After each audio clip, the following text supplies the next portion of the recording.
Hi, I'm Rashonda Kate. This is Reading with Rashonda.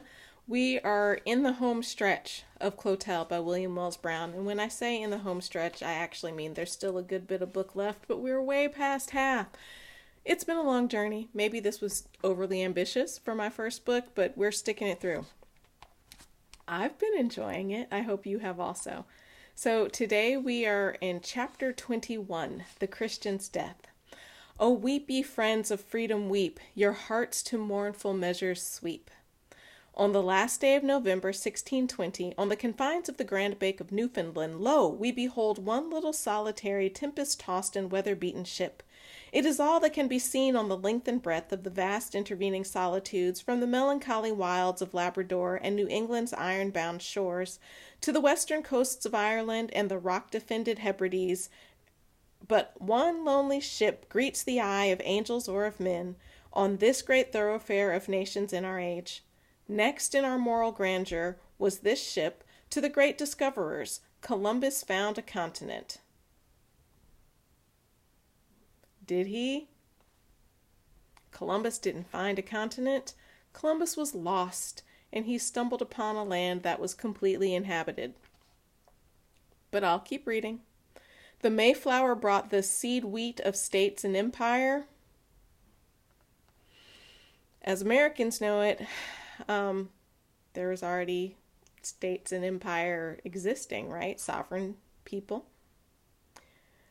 That is the Mayflower, with its servants of the living God, their wives and little ones, hastening to lay the foundations of nations on the occidental lands of the setting sun. Hear the voice of prayer to God for his protection, and the glorious music of praise as it breaks into the wild tempest of the mighty deep upon the ear of God. Here in this ship are great and good men, justice, mercy, humanity, respect for the rights of all, each man honored as he was useful to himself and others, labor respected, law-abiding men, constitution-making and respecting men, men whom no tyrant could conquer or hardship overcome, with the high commission sealed by a spirit divine to establish religious and political liberty for all. This ship had the embryo elements of all that is useful, great, and grand in northern institutions. It was the great type of goodness and wisdom illustrated in 2¼ centuries gone by. It was the good genius of America. And you know I have stuff to say, but we're reading William Wells Brown, and he never leaves anything quite at something like that. Aha! So the next word is but. But look far in the southeast, and you behold on the same day in 1620 a low rakish ship hastening from the tropics, solitary and alone, to the New World. What is she? She is freighted with the elements of unmixed evil. Hark! Hear those rattling chains. Hear that cry of despair and wail of anguish as they die away in the unpitying distance. Listen to those shocking oaths, the crack of that flesh-cutting whip. Ah! It is the first cargo of slaves on their way to Jamestown, Virginia. Behold the Mayflower anchored at Plymouth Rock, the slave ship in James River. Each a parent, one of the prosperous, labor-honoring, law-sustaining institutions of the North, the other, the mother of slavery, idleness, lynch law, ignorance, unpaid labor, poverty, and dueling, despotism, the ceaseless swing of the whip, and the peculiar institution of the South. These ships are the representation of good and evil in the New World, even to our day. When shall one of those parallel lines come to an end? Well, wasn't that beautiful? And it's particularly funny to me because I was randomly thinking about 1620 and the Mayflower the other day. Random things that go on in my head. But yes, 1620 we had the Mayflower come. And we had the Jamestown settlement.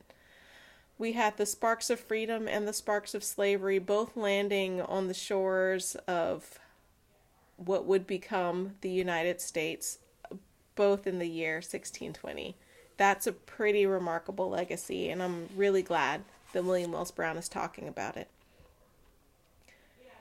The origin of American slavery is not lost on the obscurity of bygone ages. It is a plain historical fact that it owes its birth to the African slave trade, now pronounced by every civilized community the greatest crime ever perpetrated against humanity.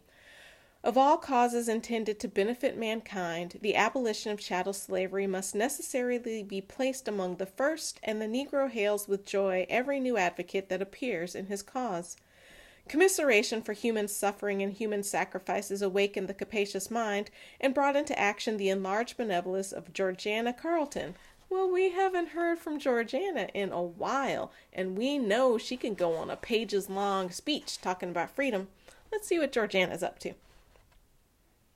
With respect to her philosophy, it was of a noble cast. It was that all men are by nature equal, that they are wisely and justly endowed by their Creator with certain rights which are irrefragable. Irrefragable? I'm going to have to look that up. I'll assume it means inalienable, irrefutable, but now I have Fraggle Rock in my mind. Did you guys ever watch Fraggle Rock? Down at Fraggle Rock, down at Fraggle Rock.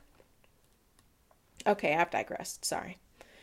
It was that all men are by nature equal, that they are wisely and justly endowed by the Creator with certain rights which are irrefragable, and that, however, human pride and human avarice may depress and debase, still God is the author of good to man.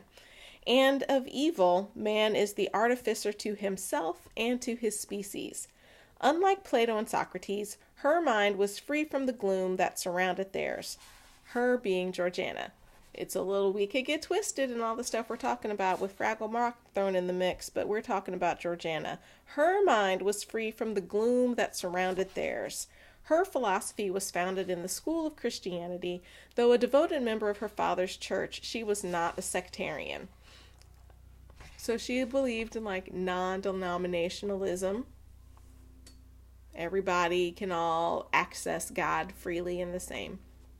We learn from Scripture, and it is a little remarkable that it is the only exact definition of religion found in the sacred volume, that pure religion and undefiled before God, even the Father, is this: to visit the fatherless and widows in their affliction, and to keep oneself unspotted from the world.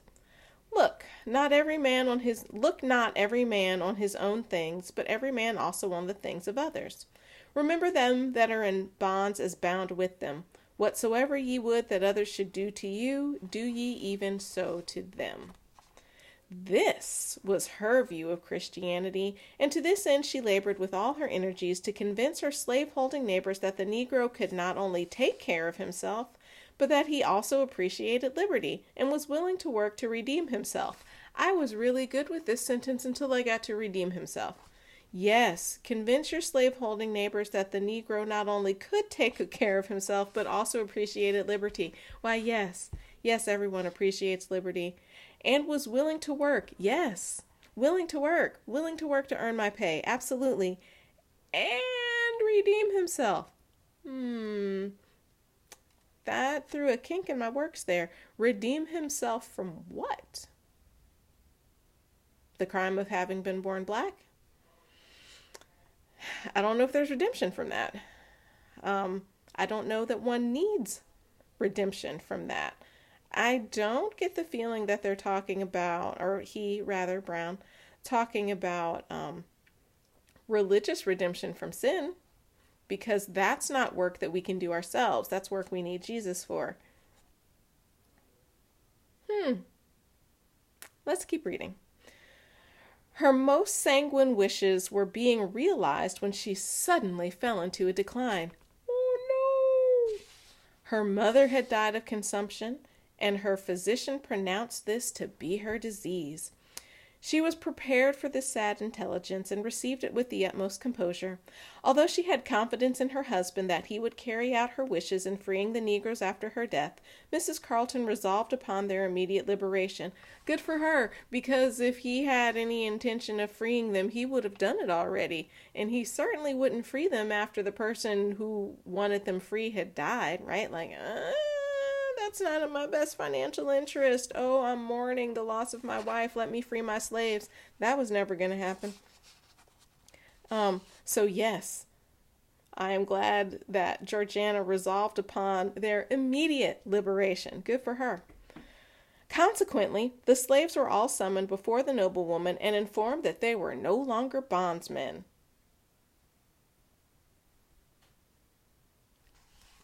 How do you react to that? You've been a slave your whole life. How do you react to the news that you're no longer a slave? I just said, like, what? Wow. Like, I just had a moment. Oh. Mm. From this hour, she said, you are free, and all eyes will be fixed upon you. Yeah, that's a little, that's a little heavy. You'll be free, and everybody will be watching you to see how you act in your freedom. All right, from this hour, she said, you are free, and all eyes will be fixed upon you. I dare not predict how far your example may affect the welfare of your brethren yet in bondage. If you are temperate, industrious, peaceable, and pious, you will show to the world that slaves can be emancipated without danger. Remember what a singular relation you sustain to society. The necessities of the case require not only that you should behave as well as the whites, but better than the whites. Oh my gosh. So you are free, and I'm putting this huge burden on you to be better than everybody else so you can prove to white people that it is okay for black people to be free. And you know what? That's not fair. That's not right. But thank God for the people who took on that burden and the people who continue to take on that burden so others of us can rise along with them. And for this reason, if you behave no better than they, your example will lose a great portion of its influence. Make the Lord Jesus Christ your refuge and exemplar. He is the only standard around which you can successfully rally. If ever there was a people who needed the consolations of religion to sustain them in their grievous afflictions, you are that people. You had better trust in the Lord than to put confidence in man. Happy is that people whose God is the Lord. Get as much education as possible for yourselves and your children. An ignorant people can never occupy any other than a degraded station in society. They can never be truly free until they are intelligent. Let's read that again. Get as much education as possible for yourselves and your children. An ignorant people can never occupy any other than a degraded station in society. They can never be truly free until they are intelligent. And not talking here about each individual's capacity to learn, right? Like, I'm not dipping into that at all. What William Wells Brown is saying here is that a people who is uneducated is doomed to stay in the lower ranks of society. So if black people are uneducated, we are going to get trodden down by society. If any people are uneducated, they're not going to be able to follow the rules that are governing them. One reason I like reading and gleaning stuff from books is because the documents that rule our lives are documents, right?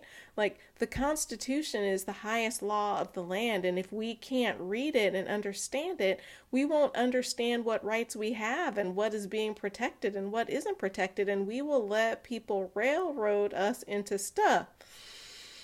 And it happens all the time. We gotta know.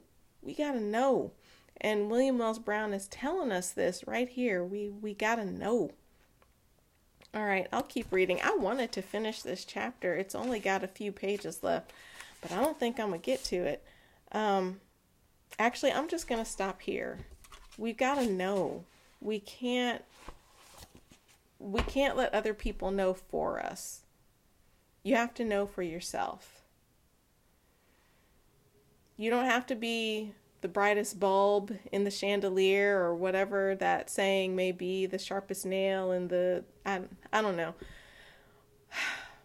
But you have to know, you have to seek out, you have to learn, you have to always be growing and getting education. And that's super important in life. It's important to me. That's part of the reason why I'm reading this book, because it's an important book that people don't read, and they won't know the kinds of things that are important to know.